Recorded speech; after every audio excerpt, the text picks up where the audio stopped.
ცხელ სეზონზე ბათუმში უცხოელ ვიზიტორთა რიცხვი დღითი დღე მატულობს. პოლონეთი, უკრაინა, ესტონეთი ტურისტებს აზიიდან და მეზობელი ქვეყნებიდან საკმაოდ მრავალრიცხოვანი დამსვენებლები აღმოსავლეთ ევროპის ქვეყნებიდან და რუსეთიდანაც დაემატნენ. უცხოელი ტურისტების შთაბეჭდილებები დროს რეპორტაჟში.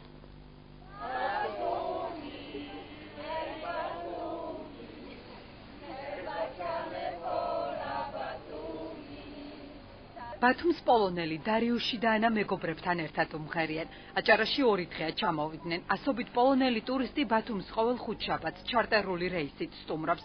რეისით ვარშავა-ბათუმი უკვე მეხუთე კვირა აჭარაში ვიზიტორები პოლონეთის სხვადასხვა ქალაქიდან ჩამოდიან. ერთკვირიანი ტურის განმავლობაში ისინი ზღვისპირა ზოლს და მთიან აჭარას ათვალიერებენ. იცნობენ ფოლკლორის ნიმუშებს და ადგილობრივ სამზარეულოს.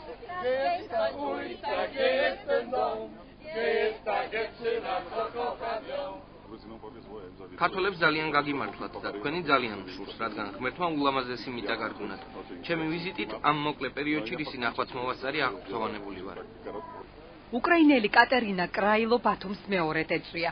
კატერინა უკრაინელ მეგობრებთან ერთად ზღვისპირა ქალაქს პირველად შარშან სტუმრობდა. სწორედ ბათუმში გაიცნო ქართველი გიორგი და მათი სიყვარულის ისტორიაც ამ ქალაქში დაიწყო. ამბობს, რომ ქართველები ძალიან სტუმართმოყვარე ხალხია. ბათუმი კი ის ქალაქია, სადაც თავს ყველაზე ბედნიერად გრძნობს. წელს მეორედ ვარ ბათუმში და ბევრი რამ შეცვლილი დამხვდა. ბათუმში ძალიან სტუმართმოყვარე ხალხია. მე აქ თავს ბედნიერად გრძნობ.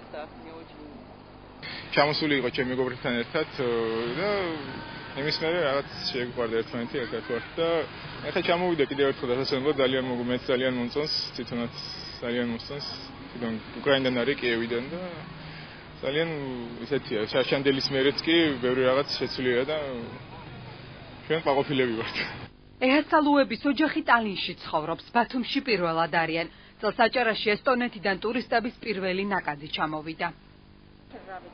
აქ თავს მთელი ოჯახი ძალიან კარგად გრძნობ. სიცხეში ბევრ სითხეს მივირთმევთ. ესტონეთთან შედარებით ბათუმში ლუდი 6 ლარით ნაკლები ღირს და რაც ყველაზე მეტად მოგვეწონა, პროდუქტის ფასების ხელმისაწვდომობაა. ირანის, თურქეთის, აზერბაიჯანისა და სომხეთის პარალელურად ვიზიტორთა რაოდენობა მკვეთრად იმატა ისრაელიდან, უკრაინიდან და რუსეთიდან. საქართველოს შესახებ რუსული მედია საშუალებებიდან კარგი ინფორმაცია არ მქონდა. თქვენი ქვეყნის ისტორიას ინტერნეტში ვეძებდი. ვისაუბრებოდი რუსეთში მცხოვრებ ქართველებს და გადაწყვიტე წელს საკუთარი თვალით მენახა ეს ქვეყანა. ძალიან კარგი კლიმატი და ზღვა გაქვს. მომავალ წელსაც ჩამოვალ. დღევანდელი მონაცემებით აჭარაში ფიქსირდება 720,000 ტურისტი. აქედან შარშანდელთან განსხვავებით გაიზარდა ტურისტების ნაკადი ისეთ ქვეყნებიდან, როგორიც არის რუსეთი, უკრაინა, პოლონეთი, ისრაელი და სხვა ქვეყნები.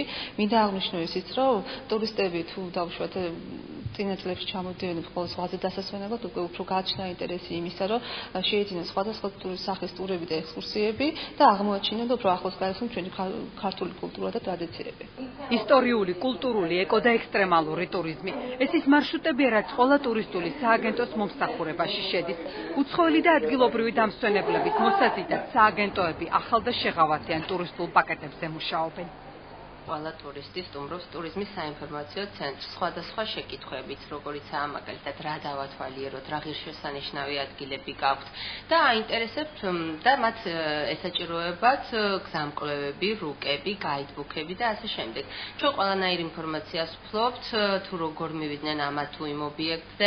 ბათუმში ჩამოსულ ვიზიტორებს ისტორიული ადგილების დათვალიერების გარდა საინტერესო ღონისძიებები ელით.